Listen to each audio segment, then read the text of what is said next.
पृथ्वी को बने लगभग 450 करोड़ वर्ष हो चुके हैं और मनुष्य के जीवन की उत्पत्ति के लगभग 370 करोड़ वर्ष पूरे हो चुके हैं। आज भी कितने यूनिवर्स हैं हम नहीं जानते।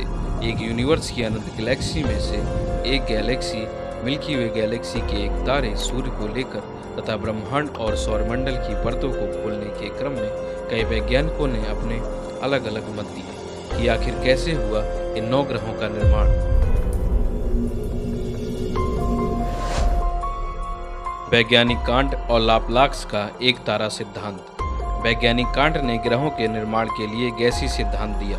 इन्होंने कहा कि सूर्य प्लाज्मा मतलब कि ठोस और तरल के बीच की अवस्था तथा गैस का मिश्रित गोला था, जिससे सूर्य के घूमने के कारण कुछ हिस्सा टूट गया और बाद में ठंडे होकर ये टुकड़े ग्रहों में बदल गए, नए ग्रहों का निर्माण हुआ। जबकि वैज्ञानिक लाप्लाक्स ने नेबुला सिद्धांत दिया।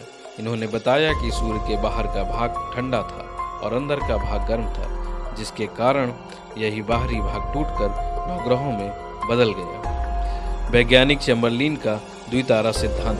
चैम्बरलिन ने बताया कि सूर्य भी एक तारा है और इस तारे के सामने एक अन्य तारा भी स्थित होगा।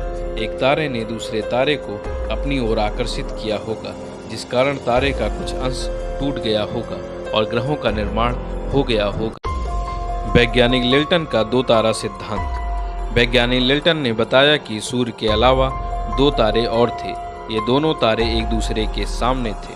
जब एक तारे ने दूसरे तारे को अपनी ओर आकर्षित किया होगा, तब उस तारे में अत्यधिक भयानक विस्फोट हुआ होगा, जिसके कारण उस तारे के 9 टुकड़े हो गए होंगे तथा दूसरा तारा ब्लैक होल में बदल गया और इस प्रकार ग्रहों का निर्माण हो गया। वैज्ञानिक लिल्टन के इस सिद्धांत को मान्य किया गया कि ग्रहों का निर्माण इसी प्रक्रिया से हुआ होगा। इसी प्रकार सदियों से ब्रह्मांड मानव को आकर्षित करता रहा है। इसी आकर्षण ने खगोल वैज्ञानिकों को ब्रह्मांडी प्रेक्षण और ब्रह्मांडी अन्वेषण यानी कॉस्मिक एक्सप्लोरेशन के लिए प्रेरित किया है।